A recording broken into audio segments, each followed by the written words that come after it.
Hi, everyone. Judge Andrew Napolitano here for Judging Freedom. Today is Wednesday, February 19th, 2025. Aaron Maté will be here in just a minute on legacy media and how they treat Europe. And, of course, a little about Ukraine and the Middle East as well. But first, this. Did you know that American homeowners have over $32 trillion in equity, and criminals are targeting it with a growing scam the FBI calls house stealing? Scammers can transfer your title out of your name using a one-page document they can file behind your back with the government. And the scariest part, you won't even find out about it until collection notices and foreclosure notices start arriving. The best way to protect your equity is with Home Title Lock's exclusive $1 million triple lock protection. This service offers 24/7 monitoring, urgent alerts, and if fraud should occur, their U.S.-based restoration team will spend up to $1 million to undo the fraud and restore your title. So when was the last time you checked your title? If you're like me, the answer is never. That's why I've partnered with Home Title Lock. When you go to HomeTitleLock.com, promo code JUDGE, you'll get 30 days of free protection and a free title history report to lock in your peace of mind. Do it today. Go to HomeTitleLock.com, promo code JUDGE.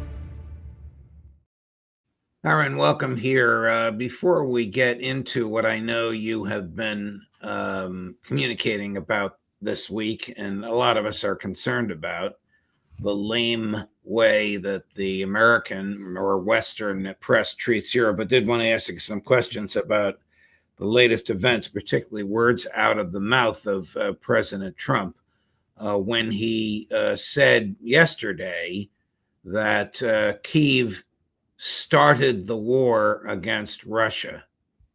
What do you think? I mean, you and I and everybody watching us now fervently believe this, but for Donald Trump to say it is profound, is it not? And at the same time, he's got a team communicating with the Russians in Riyadh.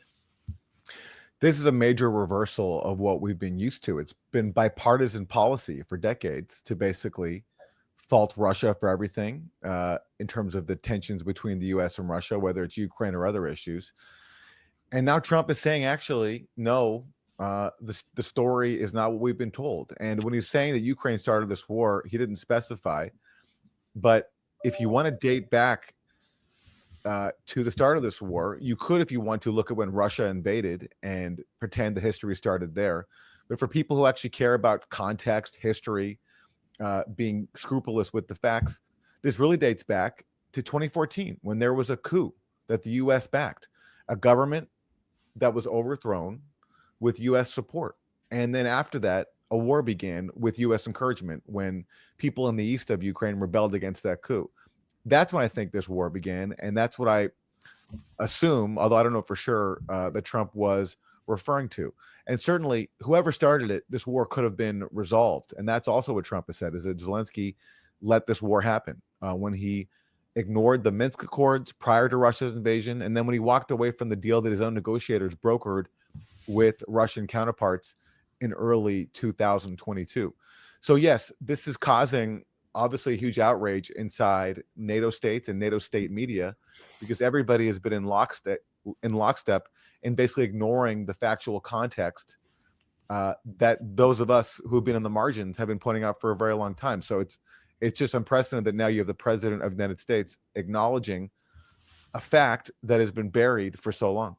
Here's how popular you are with our viewers. One of them writes, Aaron, you should be so proud. Your insight was a factor that led to this change in U.S. policy. Well, I don't know about that. I can't take credit for that. But what I do know is that those of us who've cared about not just buying into sound bites. It's very easy just to buy the line, Russia invaded Ukraine unprovoked.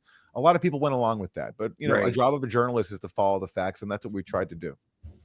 Wonder how Victoria Nuland is feeling as we speak.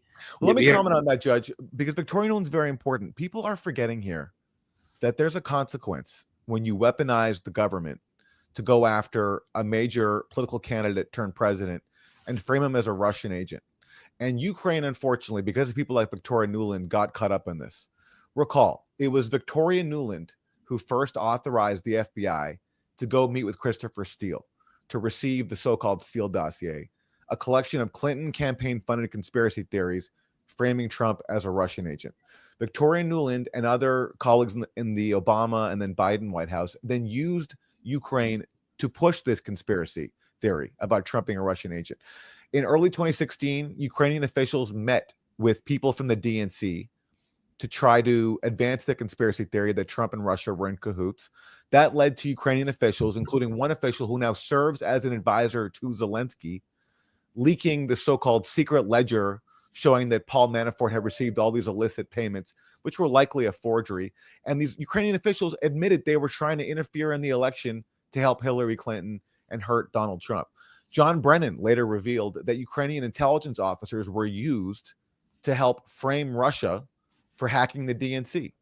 So you have this use by one wing of the political establishment, the Democrats, of Ukraine, not only as a proxy through which they could bleed Russia, but to go after their political opponent. And unfortunately for them and for Ukraine, which took sides in this, that political opponent is now the president of the United States, and he is basically paying them back for what they did.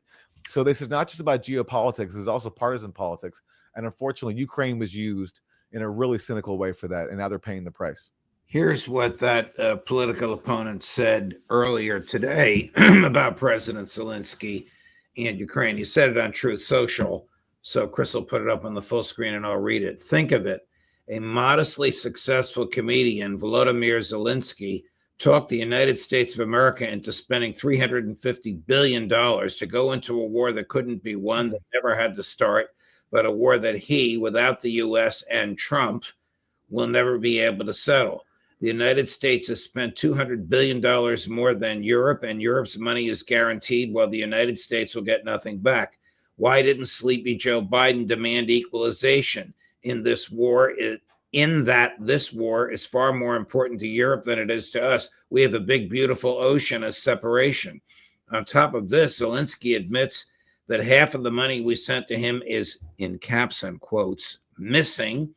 He refuses to have elections. He is very low in Ukrainian polls, and the only thing he was good at was playing Biden like a fiddle. A dictator without elections. Zelensky better move fast or he's not going to have a country left. In the meantime, we are successfully negotiating an end to the war with Russia, something all admit only Trump and the Trump administration can do. Biden never tried. Europe has failed to bring peace, and Zelensky probably wants to keep the gravy train going. I love Ukraine, but Zelensky has done a terrible job. His country is shattered, and millions have unnecessarily died, and so it continues. President Trump, pretty articulate, pretty eloquent. He says a lot there. Now, I can't speak to the exact dollar figure he gives of $350 billion. Yeah, I don't know where he got that number from. There's the official toll of around $175 billion, but then who knows how much money has been spent covertly through CIA and USAID and other conduits. So who knows? But the point is, it's a lot of money. And Trump is right that Zelensky recently admitted that he only received half of it, that the rest of it is missing. So in terms of the missing part, that is correct. But look, Trump is missing some context here in which he's forgetting about his own role. Because yes, Zelensky could have avoided all this. And yes, this was provoked and prolonged by Biden, who deserves all the criticism in the world. But Trump was president for 4 years, from 2016 onwards. And Trump back then could have done more to stop this war and the war that was ongoing and prevent the invasion that later happened. And he did his part in fueling tensions with Russia by tearing up the INF Treaty at the behest of John Bolton, by sending weapons to Ukraine that Obama wouldn't even send, and by not using U.S. leverage to stand behind Zelensky and get him to implement the Minsk Accords, which could have avoided all of this. Now, in Trump's defense, he was targeted with one of the biggest disinformation campaigns in history, which was Russiagate, in which he was framed as a Russian agent. That made it very difficult for him to use the power of the presidency to engage in diplomacy with Russia, because one of the reasons for Russiagate was to make diplomacy with Russia impossible. So he was boxed in. But if he's being honest about who's at fault here, he could at least acknowledge that decisions he made, no matter what kind of pressure he was under to do it, did help contribute to this war. How I'm transitioning to Riyadh. How shrewd do you think Sergei Lavrov was to mention in his opening statement that while looking at Witkoff, that United States businesses have lost $330 billion in income due to the Joe Biden sanctions, which the Trump administration has continued in place?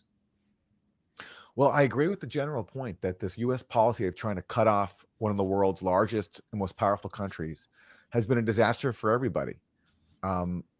When you insist on crushing the economy of a major power like Russia, you will do damage to everybody. It's certainly for Europeans, it's raised gas prices. And we can also thank Joe Biden's destruction of the Nord Stream pipelines for that as well. Even though Biden hasn't admitted to it, it's pretty obvious that that's who was behind it.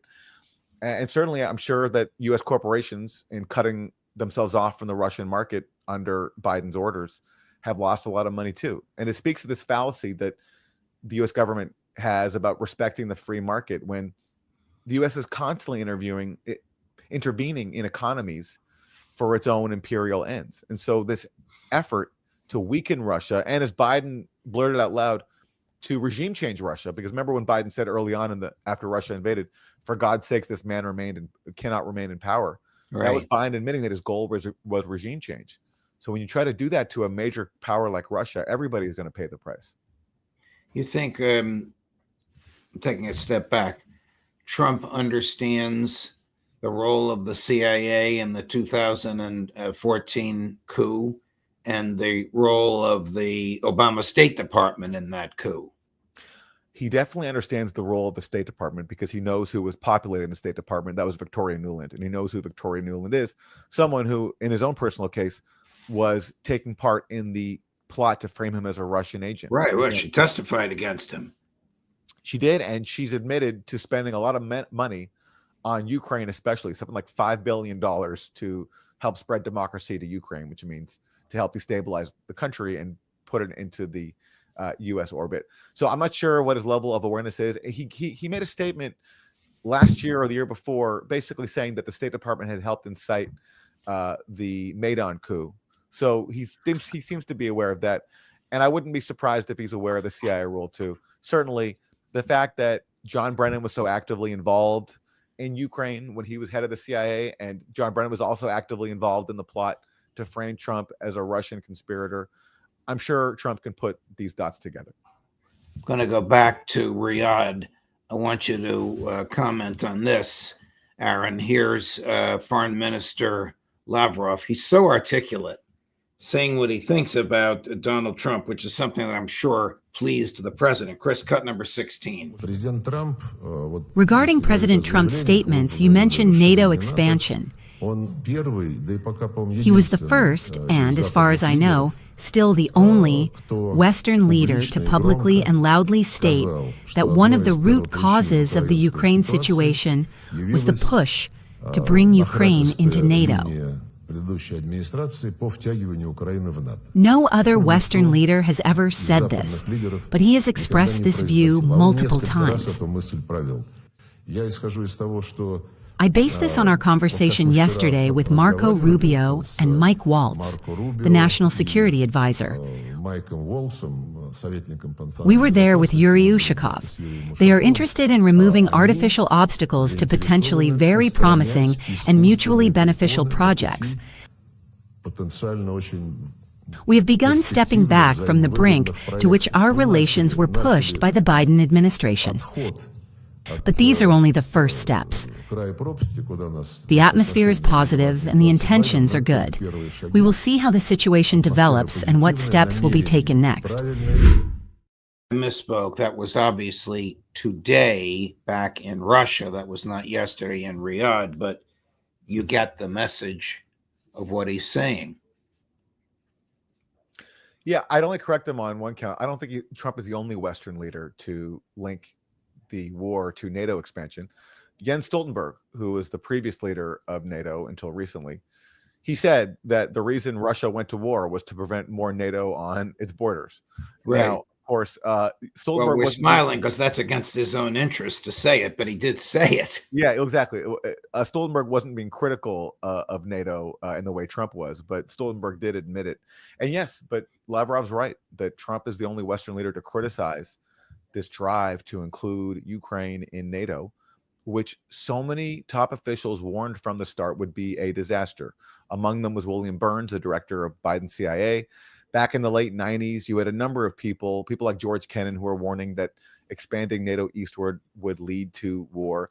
And all that's been forgotten ever since the Bush administration under, Bush and Dick Cheney ignored everybody and pushed through this promise to Ukraine and Georgia, including their own advisors, by the way, including Fiona Hill, were actually against this, which everyone seems to have forgotten. And the Obama administration picked up the baton and kept on with that. And the Biden administration was so devoted to the Bush-Cheney goal of bringing Ukraine to NATO that when Russia put out proposals shortly before invading in a bid to resolve this crisis, Biden refused to even discuss it, actually.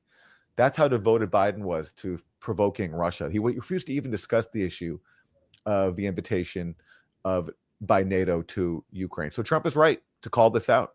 And again, looking historically at Ukrainian public opinion, first of all, Ukraine's own declaration of state sovereignty said that Ukraine desires to be a neutral country. That's what public opinion also said for years and years and years. At the time when Bush promised NATO to Ukraine, most Ukrainians didn't even want it. But yet the U.S. has continued with this policy so strenuously that they even helped overthrow Yanukovych precisely because he was pledging to stick to Ukrainian public opinion and its own state sovereignty declaration and pledge neutrality. So therefore, he had to go. Would you share with us, please, your criticism of the treatment by legacy media of the elites in Western Europe? My criticism of legacy, but I'm sorry, Judge. Well, of the New York Times and big media in the West. Well, the New York Times recently had this really funny line. They're recovering J.D. Vance's speech in Munich, and I have my own criticisms of J.D. Vance's speech because he's lecturing Europe about their crackdown on free speech, but he doesn't mention their crackdown on the free speech of pro-Palestine speech, which to me is the most egregious crackdown of free speech that there is. And J.D. Vance didn't fault them for that. But the New York Times is criticizing J.D. Vance for a different reason. They criticize him for taking to task Romania because Romania recently canceled an entire presidential election on the grounds that there was Russian interference. So that's what the Times is chiding Vance for making that criticism against Romania. And the Times says that Vance made this criticism despite clear evidence that Russia manipulated the Romanian election. Okay, so according to the New York Times, there's clear evidence, though their words. And what was it? Well, so there's clear evidence, according to the Times, that Russia interfered in the Romanian election.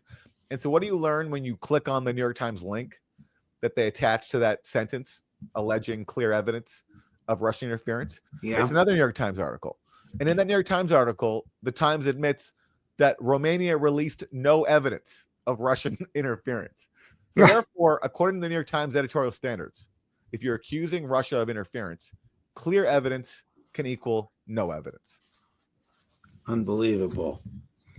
How wise were Rubio and Lavrov, I guess really Trump and Putin, to exclude Europe and Zelensky from these meetings? Well, what they're underscoring is that both Ukraine and Europe are just proxies, and they've been in lockstep with the U.S., and they've been doing the U.S.'s bidding, and they were never the real players here. I mean, that's what I've been arguing all along. This was a proxy war between the U.S. and Russia in which Ukraine was just being used. And the fact that the U.S. now refuses to give Zelensky a seat at the table since he's been deemed expendable just underscores that. And what can Europe do? They're talking about sending, Keir Starmer of the UK is talking about sending troops to Ukraine. Well, that's ridiculous. But no one takes it seriously.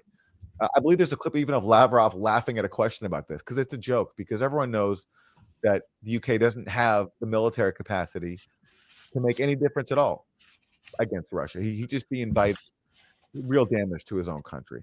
So this has been all along about Europe and Ukraine going along with this U.S. desire to expand its hegemony into Ukraine. And finally, Trump has come into office with a different agenda. And as soon as he changes U.S. policy, everyone is left scrambling for relevance, which they don't have anymore. Switching gears, last topic. Is Netanyahu going to dispatch negotiators to negotiate seriously for phase 2, or is he looking for an excuse to restart the slaughter in Gaza? That's a great question. On the one hand, I don't think Netanyahu sees his genocide in Gaza as finished business. There are still Palestinians there, and Israel wants to displace as many Palestinians as possible. And Palestinians are so resilient that Israel resents these scenes of Palestinians returning to the rubble of their homes and insisting on rebuilding, because Israel just has such contempt for people that refuse to lose the connection to their land, which Israel has been trying to expel them from since 1948. In fact, earlier than that. So there's that. But also Netanyahu does not want to face another, situation where he's mired in a war that he doesn't know how to end. And it's true that while he succeeded in destroying much of Gaza, he hasn't wiped out Hamas. Hamas is still there, and he knows that if he sends back Israeli troops, that they will get killed, and that will create problems for him too. So he's caught. I suspect what he wants is a U.S. green light to continue carrying out bombings of Gaza when he wants, so that he doesn't have to go all the way with a full-on ground invasion. But he's in a pickle because there are still captives that have yet to be released, and he will continue to face protests if he returns to his policy of prolonging the fighting rather than seeing those captives returned home. Why did he rip into recently the head of Shin Bet and the head of Mossad?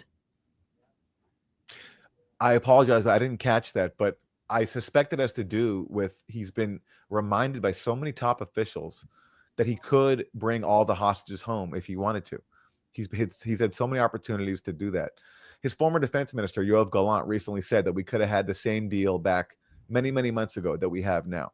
Right. So these Israeli security officials know that it's Netanyahu that's been standing in the way of a deal that could free all the hostages rather than keep them trapped inside Gaza. Aaron Maté, a pleasure, my dear friend. Thank you for your insight. Always helpful, always adding to the mix. Much appreciated. I hope we can see you again next week. Absolutely. Thank you, Judge. Of course. Coming up at 3 o'clock this afternoon, Phil Giraldi. At 4 o'clock, always worth waiting for, Professor Jeffrey Sachs, Judge Napolitano for Judging Freedom.